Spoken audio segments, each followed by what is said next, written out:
BYU beaten again, PK. What can the Cougars do? It looks pretty apparent. I was watching it in Utah on TV, and you were actually in the stadium. But it looked pretty apparent to me that the offense went pretty deep into the bag of tricks. Mm-hmm. 2 trick plays in the opening drive. The second one worked, 22-yard gain, set them up. So they score. And after that, they could not block them, and there was really nothing they were going to do about that. We just heard Chase Roberts talk about their front four. You can put the linebackers in there. That group is so good at getting after the passer. It's unbelievable. And BYU really felt that. I thought to what Kalani said that we played earlier, it felt like a game because the defense kept them in it. But once the turnovers happen and the Texas Tech offense keeps running out there across midfield already, in scoring position, that's when the game was over. But it's not like BYU was driving and threatening. I mean, even the rest of the first half after that opening drive, they barely did anything. Yeah, Texas Tech dominated again. Yeah, but they can't block them. So what are you going to do? And I think one of the things that Bear will improve on is escapability. I'm trying to recall plays where he extended plays. He moved around, slid left. Well, he could barely move. Went right. Yeah, he can barely move. Dampier couldn't play. I mean, if he can barely move, then get his ass out of the game. I mean, I'm sick of that. Well, that's a fair point. But and I don't want to hear it. I don't want to hear it. If he can't play, get him out. You got Most of his rushing yardage came on design runs between the hash marks, straight ahead. Right. I just spread him out, let him break a tackle. But as far as him floating one way or floating another, he didn't really do that all season. No, it's not really how he's played the position. Right. But also we're talking about a true freshman, so how he plays the position can evolve over time. I think it will. Yeah. I'm talking about right now this year against this team. The problem with the rolling out against this team is that they have so many guys. A lot of times you roll them away from pressure. If the star pass rusher's on the left attacking you from the blind side, you roll right in your throw. But the problem is they attack from both sides. You roll out, you're just rolling into the pressure either way you go. On that fumble, when it's a play they run, and I know not everybody loves the play because the quarterback's got his back to everything, but it's meant to be deception because you can't see where he's handing the ball. They had 3 guys beat their blockers. That play, or any play, has no chance when 3 guys are getting beat. I agree. So the answer is better offensive linemen, more NFL guys. Now, you can say that, but the Utes have more NFL guys. They couldn't block them either. Well, I think that Texas Tech was the dominant team. This is what I had feared all season. Yeah. And all offseason and the stuff that I heard that they were doing. And I said that if we went from 25 to the year 2030, that because there may be some changes at that point, they will be in contention every single year. Now I'm thinking they darn well may win it every single year. I mean, they got this guy, Cody Campbell. When I got my sister in Phoenix asking me, who is this guy? Yeah. Via text, because she's watching the game. She's a sports fan, and both of them were watching it. My other sister isn't a big-time sports fan, but she loves college football because her husband is a massive Notre Dame fan, and they sit there all day Saturday and watch college football. And my other sister, it can tell you what the Diamondbacks need to do at the winter meetings, right? Yeah. And so you got that going on. Which one has Cardinal tickets, or do they split them? Oh, I don't know. My older sister. Oh. I don't even ever know if she's ever been to a Cardinal game. They're both older than me, but the older of the two. There's several years older than me. They've all been retired now for a number of years. She's asking me, what is this guy about? And I'm telling her, and she gets it. It's not an excuse. It's just a reality of the situation that they have more money. They spent more money. That was the big deal for Kalani being able to get this extension and all this, because it wasn't about what he was looking for. It was about for the team. So she texted me at 8 o'clock, so long after the game, Saturday. So they named the field after Cody Campbell? I said, yep. That tells you something. Right.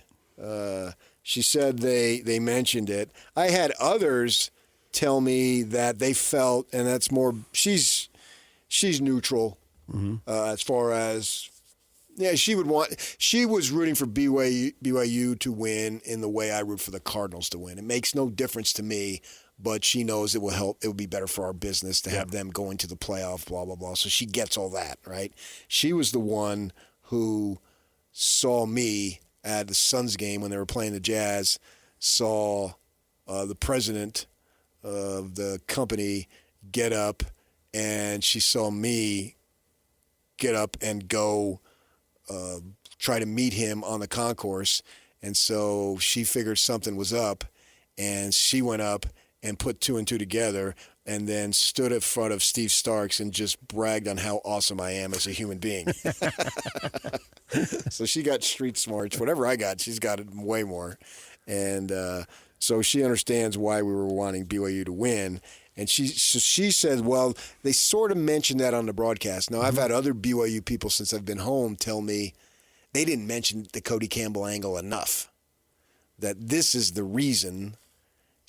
One person said to me, yeah, they kept talking about how last year's defense was awful. And if you look at the numbers, it was. Yeah. And how this year's defense is much better.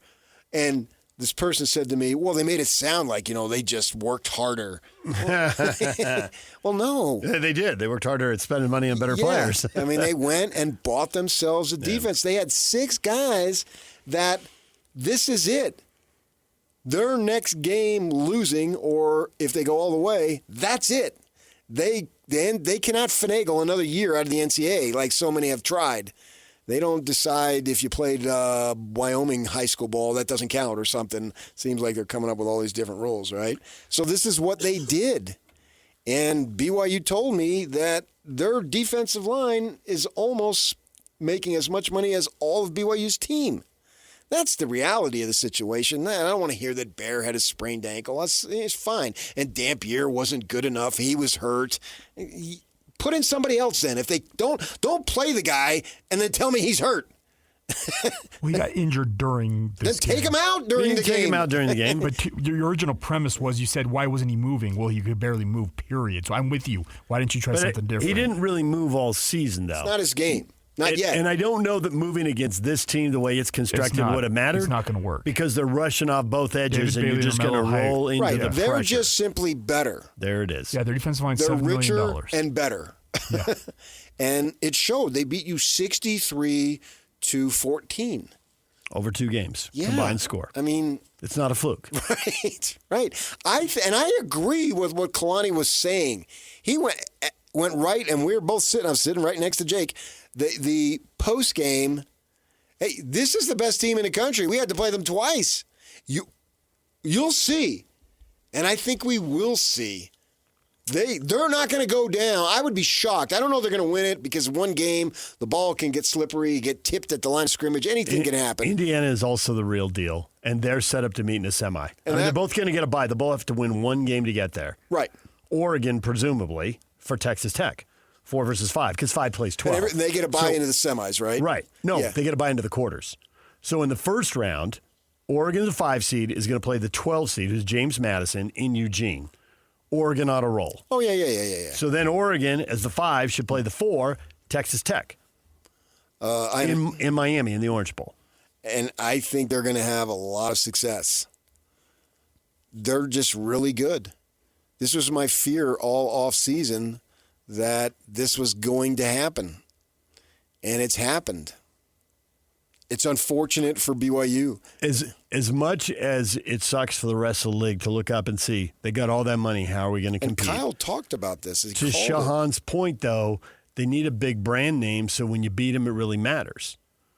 Now, hopefully that's the way it evolves. Shahan used the example of, well, BYU throttled TCU, right? And if TCU had the Longhorn on the helmet, they might have been about the same team, but one's got one logo and one's got another. Well, TCU was just in the national title game 3 years ago now, right? How often got destroyed? How often? Yeah, okay, but they also beat Michigan in the semi, and Michigan's still treated like a big deal. That's my point. Because it's not about any single year. It doesn't matter. Maybe Maybe Tech can do it if they win 5 in a row. But Well, do what? I mean, what do they need? build a brand so if the rest of the league can beat you. Yeah, but they're not going to beat them. Who cares? If you have the brand and I can't beat you, so then they'll just Utah had the brand they'll be the in Big 12 basketball. rep. They'll just be the Big 12 rep every year. If they earn it, Fill out our preseason polls now for 2029, even though we don't know. But Jarris used to say, what do I care about the WAC for? What does the WAC do for me? What do I care if these teams do well? I don't care. Well, he was getting 2 and 3 seeds, so he didn't. Right. He had pretty much everything he was going to get. So I don't know that having Texas Tech, it's great for your mark, but what difference does it make to BYU and Utah? Well, if they can't beat them, then it won't. I mean, the theory is Tech will have a good rep and that you'll beat them, and then you'll benefit from that. No, I don't. That was why I asked the question. But I don't see it. Who has a good rep and you beat them that gives you a better rep? Well, Indiana beating Oregon. Well, they don't need a rep. They qualified. Their rep is irrelevant. It doesn't matter. But he gave him a better rep. But it doesn't matter. You don't get anything for it. They got the 1 seed. What rep? You going to get? You can't get any higher than that. So then, okay, well, by then they beat Ohio State also. But Alabama beating Georgia. That's what I'm talking about. Alabama gets the benefit because they already got the rep. Ole Miss beating LSU in Oklahoma because Ole Miss has no rep. But they're in. Lane Kiffin has a rep, which is why he went to LSU. Yeah. Ole Miss don't have no rep no more, to quote Eric Trainer or Mainer's mother. So Kiffin was the reason. Everything was about Kiffin with LSU. Who are their players? I can name you their quarterback, Trinidad, because he's the only guy named Trinidad in college football. Other than that, nobody knows who they are. And Dart, because he was local. And we followed him. Saw him play in high school. Think he's going to be a really good NFL quarterback. And so I don't think Ole Miss has any rep. Kiffin has the rep, which is why Ole Miss lost him. But Ole Miss needed quality wins this year to get in, and they won those games. Now you can argue it is because Lane Kiffin's the genius offensive play caller. And you're right. I expect that. But that doesn't do anything for Ole Miss. Not permanently. Not once you lose the coach. No, you need someone like Kyle to stay 20 years or Kalani to stay a decade. And that face has to be there. And then he has to be media-friendly savvy. Mm-hmm. So every media person, man, woman, loves the man. Yeah. And he has to say, wow, nice leather pants and stuff. And then we all remember that. And she's thinking, I mean, we're all human beings here. Who doesn't like a compliment? Right? So, sure, it takes so dang long. I think BYU, though, is a big enough of a brand if they can do it. But the problem is right now, the lasting rep for BYU is they're not even competitive against Tech. That's all the committee. He brought it up. That is what they took away. What's his name? There's no. Hunter Yurachek. Yeah, he brought it up again yesterday. He's brought it up twice now. Yeah. There's no real benefit for the 11 wins. The 11 wins are forgotten. What's remembered you're not competitive with Texas Tech. Tech handling BYU that's all twice. From the national perspective, yes. That's all that, and that sucks. Yep. But that's the reality of it. The 22-3 and now 22-2 when they don't play a top-ranked team. It doesn't even really matter. Beating Utah hasn't paid off, and Utah's been to 2 Rose Bowls. 4 conference title games, but it doesn't matter. I think it pays off in recruiting locally, but we're talking nationally, right? And I think we've seen it. BYU's recruiting has grown substantially, and they got the cash too. We're going to talk about Texas Tech's cash. We got to talk about BYU's cash, and maybe that's what it's going to be. Maybe that they're going to have to buy their way into being able to get a rep and buy their way into being able to be competitive against Tech on the field. I don't think there's any maybe about that. I was going to say that's why you can't $15 You're not going to outsmart them. You're not going to outthink them. They're smart and they're thinking with money. Right. Now, if someone has money but they're not smart and they're not thinking, then you can beat that. Just because you don't have money, you have money, doesn't all of a sudden mean the doors of the country are going to open for BYU in the way it has done for Texas Tech. Right. They assessed the talent, and they got it right, and that's why they're borderline unblockable. Right. But for BYU, it's different because you're still going to have to come to a predominantly white community, a predominantly white school. It's going to take a young man, and there are more of them, and I will go to my grave insisting that, and to say otherwise I think is wrong, that the young black kid and his families, they're far more sophisticated to know this is an outstanding situation for me, and I'm actually going to benefit greatly. And like we said with Debonsa coming to BYU sends a message to the NBA, hey, I am serious about this. I'm not going to be a knucklehead. I'm not going to be out at the clubs at 2 a.m. because I went to BYU. And everybody knows they ain't got any clubs. They don't have any clubs at 8 o'clock in the evening. And so by coming to BYU, you're going to send a message. I'm serious about being the very best that I can be. And if you come to me, you know you're getting a high-quality person too. Debonsa, the more I think about it, and the money was there, but the money was going to be anywhere. But Debonsa coming here, he's sending a powerful message to the NBA. I'm all about ball. That's true. And I think that also it's asking people to make a commitment for 1 or 2 years is different than asking to make it for 4. So how many of these top-line players are going to be coming in as freshmen, and how many are going to be coming in as juniors and seniors in the transfer portal? Okay, but you're assuming that Debonsa then, if he would have stayed 3 or 4 years, he'd be out doing all these. I'm not going to assume that.